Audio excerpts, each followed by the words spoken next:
Uma tabela de verbos portugueses pode ser assustadora. Alguém pode olhar para uma e pensar que aprender português é difícil demais. Para evitar isto, podem fazer duas coisas. Nunca olhar para uma tabela de verbos, o que pode ser difícil porque as tabelas de verbos podem ser muito úteis, ou podem ignorar metade dos verbos na tabela. Isto é batota.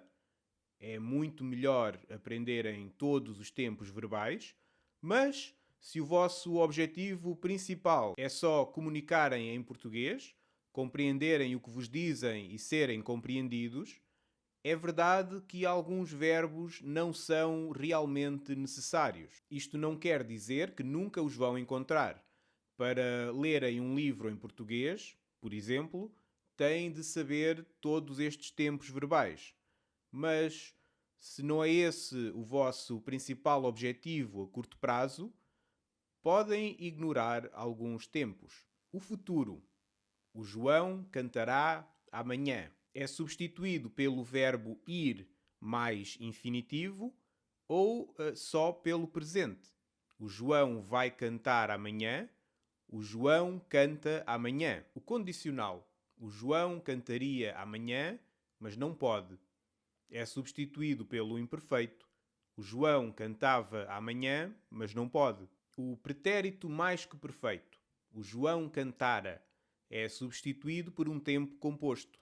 O João tinha cantado. O gerúndio. O João estava cantando. É substituído por a mais infinitivo. O João estava a cantar. Isto deixa só o presente, o pretérito perfeito, o imperfeito, o imperativo, o infinitivo pessoal, o particípio passado, o intrafeu e os três tempos do conjuntivo: presente, imperfeito e futuro. Se acham que mesmo assim são tempos demais, posso dizer-vos que o intrafeu não existe.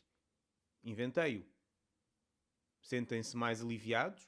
Se quiserem ver estes vídeos com duas legendas ao mesmo tempo, podem usar uma extensão chamada YouTube Dual Subtitles. O link está na descrição, por baixo do link para comprarem o livro O Mandarim e para me apoiarem no Patreon. A extensão funciona no Google Chrome, mas não tenho qualquer ligação com o Google.